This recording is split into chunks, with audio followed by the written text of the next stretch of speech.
Hello friends, welcome to our channel munching ముచ్చట్లు. ఈరోజు నుంచి ఈ ఛానల్లో వీడియోస్ అయితే షేర్ చేస్తాను ఫ్రెండ్స్. టైమింగ్ అయితే 9కి నేను షేర్ చేస్తాను. నా ఛానల్లో వచ్చేసి నేను కుకింగ్, అలాగే గార్డెనింగ్, క్లీనింగ్ వీడియోస్ అయితే షేర్ చేసుకుంటాను ఫ్రెండ్స్.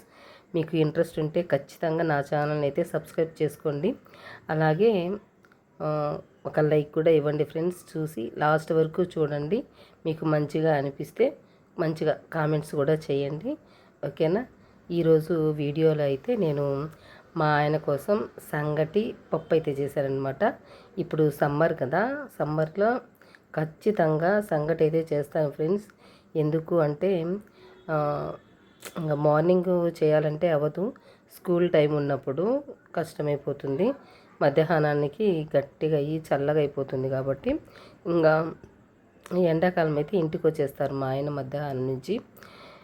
అది కూడా మనకి మధ్యాహ్నం వరకే స్కూల్స్ ఉంటాయి కదా, అప్పుడు ఎండాకాలం అయితే సంగటి అనమాట. చాలా బాగుంటుంది ఫ్రెండ్స్. మా ఆయన కోసం సంగటి, అలాగే మా పిల్లల కోసం వడలైతే చేశాను. ఎలా చేశాను ఏంటనేది ఈ వీడియోలో అయితే షేర్ చేస్తాను. అలాగే ఇక్కడైతే నేను ఆఫ్టర్నూన్ నుంచి ఈ వ్లాగ్ అయితే షేర్ చేస్తూ ఉన్నాను ఫ్రెండ్స్. ఫస్ట్ అయితే ఆకుకూర కట్ట అనమాట. ఆకుకూర ఇది సిరాకు ఒలిచేసుకుంటూ ఉన్నాను. మధ్యాహ్నం 11:30కి అయితే స్టార్ట్ చేశాను ఫ్రెండ్స్. ఒలిచేసరికి 12 అయిపోయిందనమాట. మా ఆయన అయితే 12:30, 1కి అయితే వచ్చేస్తారు.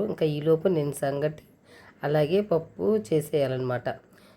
నేను ఆకు ఒలిసే ముందే కందిపప్పు అయితే నానబెట్టేసుకున్నాను. మంచిగా క్లీన్ చేసి ఒక హాఫ్ అన్ అవర్ నానిందంటే మనకు మంచిగా ఉడికిపోతుంది ఫ్రెండ్స్. లేదు అంటే మనకి త్వరగా ఉడకదనమాట కందిపప్పు.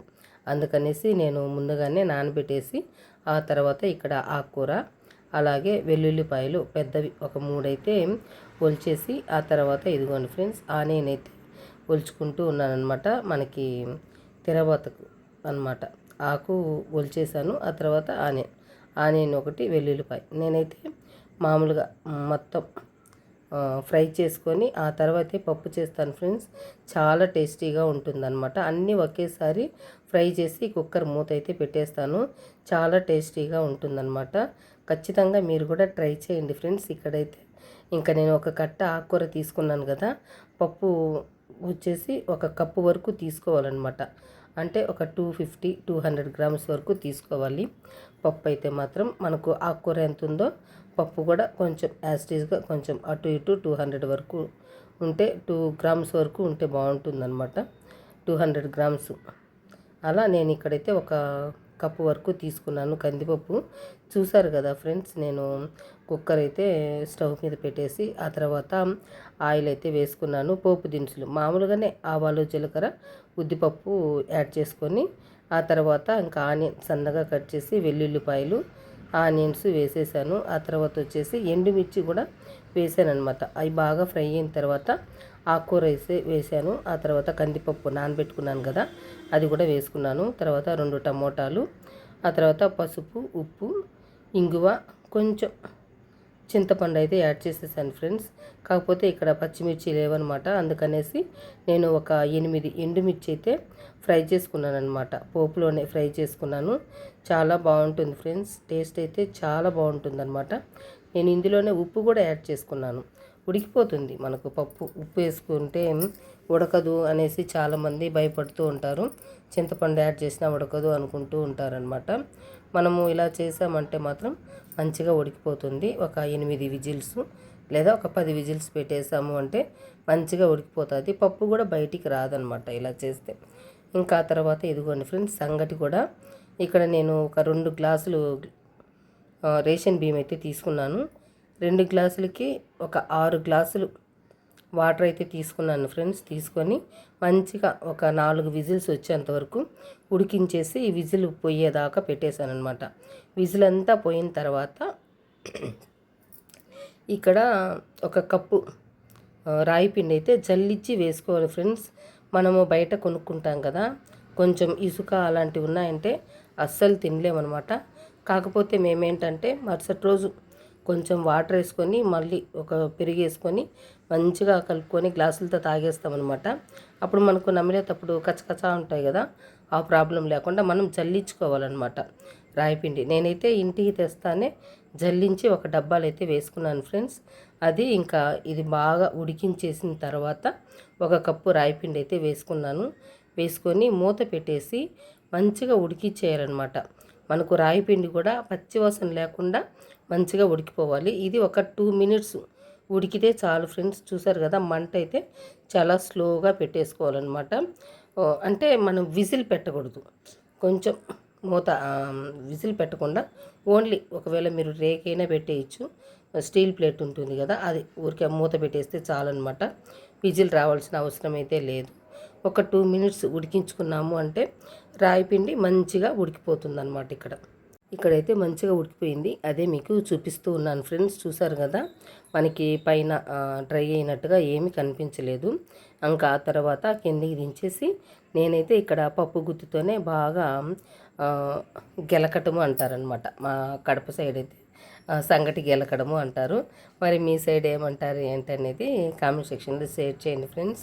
నేనైతే ఇక్కడ పప్పు గుత్తితో మంచిగా గెలికేస్తూ ఉన్నాను, అంటే కలుపుకుంటూ ఉన్నాను అనమాట. ఇది మనకి ఉంటలుగా లేకుండా ఉండాలి. ఒకవైపు ఎడం వైపు కొద్దిసేపు, కుడివైపు కొద్దిసేపు అనమాట. ఇలా మనం కలుపుతూ ఉన్నాము అంటే మంచిగా ఇది పిండంతా కలిసిపోయి సంగట్లో మంచిగా కలిసిపోతుంది అనమాట. మీకు రాయిపిండి ఎక్కువగా కనిపించాలి అనుకుంటే మీరు ఎగస్ట్రా వాటర్ వేసుకొని ఎగస్ట్రా పిండి వేసుకున్నారు అంటే నల్లగా అయిపోతుంది అనమాట. ఇదైతే మీడియం నేను చేసిందైతే. కొంతమందికి ఇలా ఉంటేనే ఇష్టపడతారనమాట. మేమైతే ఇలా ఉంటేనే ఇష్టపడతాము, మరి నల్లగా ఉంటే ఇష్టపడము. అలాగా పప్పు వేసుకొని మంచిగా అయితే తినేసాం ఫ్రెండ్స్. చాలా అంటే చాలా బాగుందన్నమాట. ఇంకా పప్పు అయితే 8 విజిల్స్ పెట్టేసి, 8 కానీ 10 కానీ విజిల్ పోయేంత వరకు ఉండిచ్చి మంచిగా పప్పు గుత్తితో ఎనుపుకొని మనం అది చిక్కగా వస్తుందన్నమాట. మనం అద్దుకొని తిన్నామంటే చాలా టేస్టీగా ఉంటుంది. ఇంకా మీరైతే తాలింపులు కూడా వేసుకోవచ్చు అనమాట. చాలా బాగుంటుంది. నేనైతే అలా ఏం చేయను అనమాట. ఏదైనా సంగట్లకి ఒక్కటే చేస్తాను ఫ్రెండ్స్ నేను.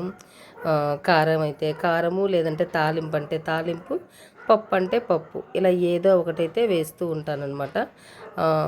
2, 3 అయితే చెయ్యను, ఒకటే చేస్తాను. అది కూడా రుచిగా చేస్తానన్నమాట. పక్కన కుక్కలు అయితే అరుస్తూ ఉన్నాయి ఫ్రెండ్స్, సారీ ఏమనుకోకండి, కొంచెం అడ్జస్ట్ అయిపోండి సరేనా. ఇంకా ఇక్కడైతే ఇంకా మా పిల్లల కోసం మరుసటి రోజు అనమాట పప్పు నింది, ఇంకా అందుకనేసి నేనైతే చేయలేదు, అన్నం చేసేసాను. ఇంకా తర్వాత ఉద్దిపప్పు అయితే నానబెట్టేశాను ఫ్రెండ్స్. 12 గంటలకైతే నానబెట్టాను ఉద్దిపప్పు. ఇది ఈవినింగ్ అనమాట 6 గంటలకి పిల్లల కోసం అయితే చేస్తూ ఉన్నాను. మామూలుగా అయితే మనము పచ్చిమిర్చి అల్లం వేసి చేస్తాం కదా, కానీ ఇక్కడైతే నేను మాత్రం పచ్చిమిర్చి, ఆనియన్స్, కొత్తిమీర, కరివేపాకు, జీలకర్ర వేసి ఇక్కడ వడ అయితే చేసుకుంటూ ఉన్నాను అనమాట. చాలా టేస్టీగా ఉంది ఫ్రెండ్స్. ఎంత టేస్టీగా ఉందంటే అంత టేస్టీగా ఉంది. నేను ఎప్పుడు ఇలా చేయలేదన్నమాట, ఇదే ఫస్ట్ టైము. చాలా బాగుంది, ట్రై చేయండి మీరు కూడా. కొంచెం ఉప్పు, కొంచెం సోడా కూడా వేశాను. చాలా టేస్టీగా ఉంది. మా పిల్లలకు కూడా పెట్టేశాను అనమాట. చూసారు కదా, ఇక్కడ బయట కూర్చొని మంచిగా తింటూ ఉన్నారు. మీకు ఈ వీడియో నచ్చిందని అనుకుంటున్నాను ఫ్రెండ్స్. నచ్చితే ఖచ్చితంగా లైక్ చేసి నా ఛానల్ని సబ్స్క్రైబ్ చేసుకోండి ఫ్రెండ్స్. కామెంట్ చేయండి, ఓకేనా. Thank you friends. నెక్స్ట్ వీడియోతో అయితే మళ్ళీ కలుసుకుంటాను. నెక్స్ట్ వీడియోలో అయితే నేను ఊరికి వెళ్ళాను అనమాట. మా చెల్లెళ్ళు, మా ఫ్యామిలీని అయితే చూపిస్తాను. Thank you friends, thank you.